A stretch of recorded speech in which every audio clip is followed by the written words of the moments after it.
Super बाजार cooperative Kankavli Sindhudurg जिल्ह्यातील एकमेव वातानुकूलित सुपर बाजार। पत्ता सुपर बाजार Mumbai Goa highway SM high school समोर कणकवली। आपल्या अतूट विश्वासामुळेच आम्ही 25व्या वर्षात पदार्पण करतोय। सिंधुदुर्ग जिल्ह्यात सध्या गॅस टंचाईने भीषण रूप धारण केलाय। याचा थेट फटका येथील पर्यटन व्यवसायाला बसू लागलाय। कुडाळमधील अनेक नामांकित हॉटेल्स गॅस अभावी बंद पडली आहेत। शासनाच्या अनास्थेमुळे व्यापारी आणि हॉटेल व्यावसायिक संतप्त झालेत। कोकणची शान आणि पर्यटनाचा मानबिंदू असलेल्या सिंधुदुर्ग जिल्ह्यात सध्या चिंतेचं वातावरण आहे। गॅस टंचाईमुळे जिल्ह्यातील हॉटेल व्यवसाय कोलमडण्याच्या मार्गावर आहे। विशेषतः कुडाळ तालुक्यातील 8 ते 10 महत्त्वाची हॉटेल्स गॅस सिलेंडर उपलब्ध नसल्याने बंद ठेवावी लागतात। ही परिस्थिती अशीच राहिली तर संपूर्ण जिल्ह्यातील पर्यटन ठप्प होण्याची भीती व्यक्त केली जाते। त्यांनी या विषयातली गांभीर्यता लक्षात घेऊन किमान, कारण प्रत्येक वेळी ते म्हणतात अफवांवर विश्वास ठेवू नका वगैरे वगैरे, पण परिस्थिती काय आहे ही सर्व ज्ञात आहे। तर त्याच्यामुळे लोकप्रतिनिधींनी याच्यात विशेष लक्ष घालून जे आपले सरकार असेल, शासन असेल, याच्या माध्यमातून आम्हाला योग्य तो न्याय द्यावा। आम्हाला जागतिक परिस्थितीची जाण आहे, त्यामुळे ही गॅस टंचाई निर्माण झालेली आहे हे आम्हाला माहिती आहे। त्यामुळे आमची भूमिका, आम्ही असं म्हणणार नाही तुम्ही कायव करा आणि आमका आपली तो गॅस उपलब्ध करून द्या।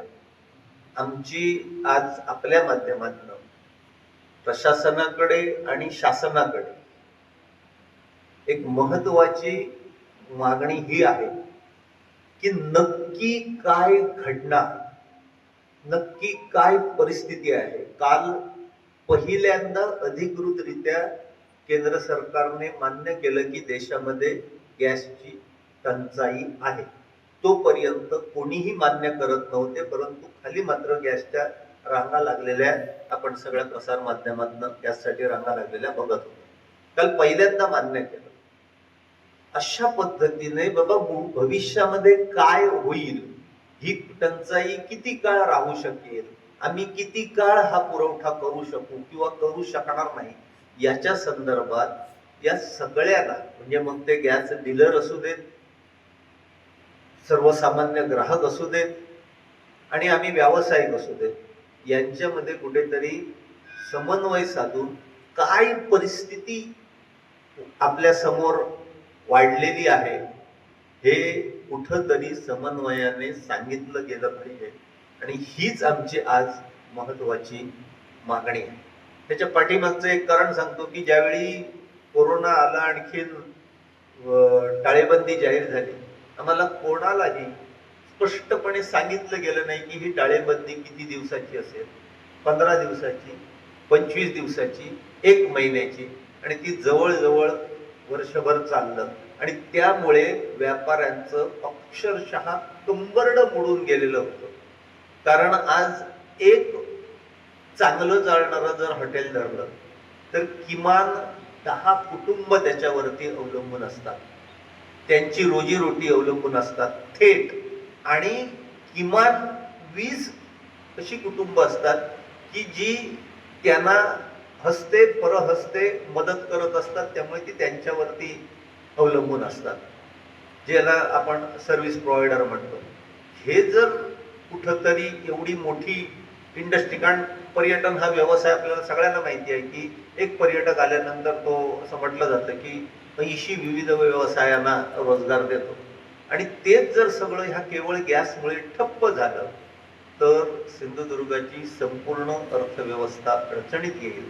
आणि त्यामुळे शासनाकडे आमची विनंती आहे की शासनाने पुढाकार घेऊन या सगळ्या व्यावसायिकांची एक बैठक घ्यावी। या बैठकीमध्ये सत्य परिस्थिती मांडावी, किती काळ बाबा ही अडचण होईल, म्हणजे त्याप्रमाणे नियोजन करता येईल। आज 2-4 बाबी आणखीन पुढे येत आहेत की जर एखाद्या चहाच्या टपरीवरती त्याने आपला उदरनिर्वाह चालवण्यासाठी म्हणून घरगुती गॅसचा सिलेंडर लावला तर त्याला 50,000 रुपयापर्यंतच्या दंडाची धमकी दिली जात आहे।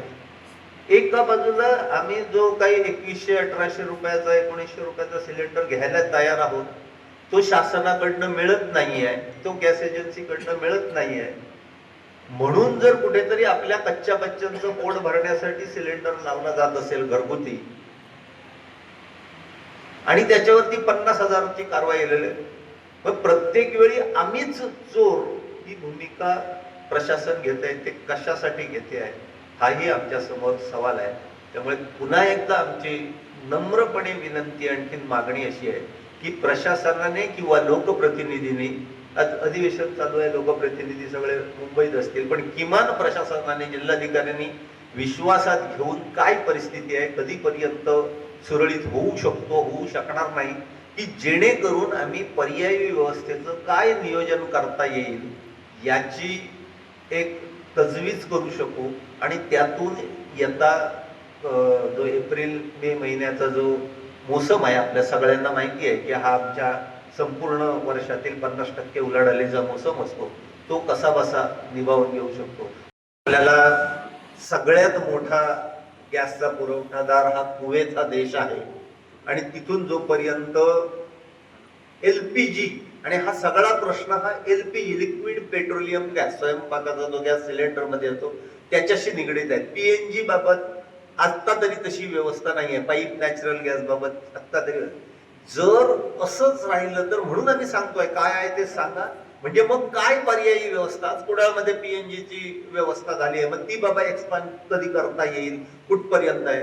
किंवा आता मला कालच समजलं की इथं त्या पेटल्सचं एक मॅन्युफॅक्चरिंग युनिट सुरू होत आहे, मग त्याचा वापर करता येईल काय, की काय पॅलेट्स, या सगळ्यांचा विचार आम्हाला करावा लागेल. मग आलं लक्षात की नाही, आम्ही हे समजू शकतो आहोत की ही जागतिक आपत्ती आहे, हे काही कुठल्या धोरण लाखव्यामुळे घडलेली गोष्ट नाहीये, पण काय आहे हे समजलं पाहिजे. बाबा युद्ध थांबल्यानंतर सुद्धा, कारण हा सुद्धा समजा उद्या युद्ध थांबलं तरी परवापासून हा पुरवठा सुरळीत होईल असंही नाहीये.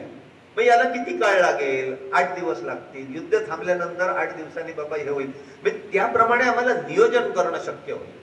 त्यामुळे जर असं काही म्हणजे जी टाळेबंदी सदृश्य परिस्थिती निर्माण झाली आणि त्यातून काय करायचं तर ते त्यावेळी आम्ही निश्चितपणे ठरवू, सगळ्यांच्या विचार विनिमय करू. जी आज चालू आहे ही हॉटेल, ही ज्याला फुल फ्लेज पूर्ण जोमाने चालू नाहीत, त्यांनी आपले बाकीचे मेनू बंद केलेले आहेत आणि केवळ बेसिक मेनू, मी माझ्या हॉटेलला सुद्धा बाहेर बोर्ड लावलेला आहे की जोपर्यंत गॅस टंचाई दूर होत नाही तोपर्यंत फक्त थाळी पद्धतीचं जेवण मिळेल.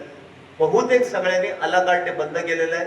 ज्यांच्याकडे मेड टू ऑर्डर आहे ते सुद्धा काही 1 किंवा 2 ग्रेव्ही बनवून एवढेच आयटम मिळतील, बाकीचं मिळणार नाही, अशा पद्धतीने व्यवस्था करतायत. नाही ती व्यवस्था म्हणता येणार नाही, दिवस ढकलतायत.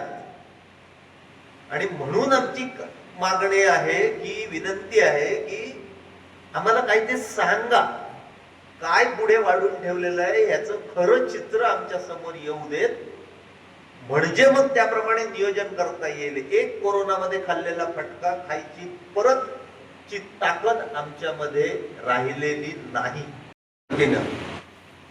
एक गुगल फॉर्म समाज माध्यमातून सगळ्यांपर्यंत पोहोचवण्याचा प्रयत्न केलेला आहे आणि त्यातून आम्ही माहिती गोळा करत आहोत की प्रत्येकाला किती सिलेंडर या महिन्यामध्ये लागतील, त्याच्याकडे काही पर्यायी व्यवस्था आहे का नाही आहे आणि आत्ताची परिस्थिती काय, अशा पद्धतीचा त्याची माहिती आमच्याकडे येते आहे. येत्या 1-2-3 दिवसात मला वाटतं सगळ्यांचे गुगल फॉर्म येतील. परंतु एक गोष्ट माझ्या लक्षात आलेली आहे की काल ज्यावेळी मी कुडाळमध्ये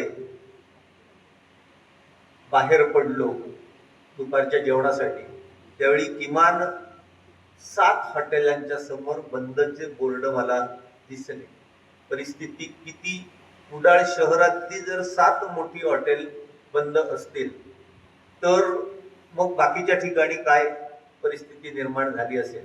आमचे दोडामार्गचे संतोष आलेले आहेत, त्यांच्याकडे आज म्हणजे आत्ता बंद पडलेलं नाहीये, परंतु ते कधीही बंद पडण्याची परिस्थिती आहे, कारण त्यांच्याकडे एकही सिलेंडर मिळत नाहीये दोडामार्ग बेडशीमध्ये, किंवा त्यांना काहीही सांगितलं जात नाहीये. कुडाळमध्ये सिलेंडर असून वितरित केले जात नाहीये. 15 तर 15, आणि त्याची जबाबदारी जर कुडाळ तालुका व्यापारी संघटना घेते की कोणाला वितरित करायचे, हॉटेल मालक संघटना घेते कोणाला वितरित करायचे, तर मग ते गोडाऊन मध्ये ठेवण्याच्या पाठीमागचं काही कारण हाही मोठा प्रश्न आम्हाला आहे. म्हणजे पुन्हा मी तेच सांगतोय की कोरोना सारखा अख्खा जिल्हा ठप्प झाल्यानंतरच मग प्रशासनाला जाग येणार आहे का? आमची कळकळीची मागणी आहे की काय आहे ते सांगा, आपण एकत्रित बसून त्याच्यावरती मार्ग काढूया. आणि याच्यासाठी म्हणून आम्ही सातत्याने आता सुद्धा गॅस डीलर्स हे जिल्हाधिकाऱ्यांकडे बसलेले आहेत की बाबा तुम्ही काय हे करताय सांगा. आता तिथं मिटिंग झालं, कदाचित काही वेळात तिकडनं कोणी आहे.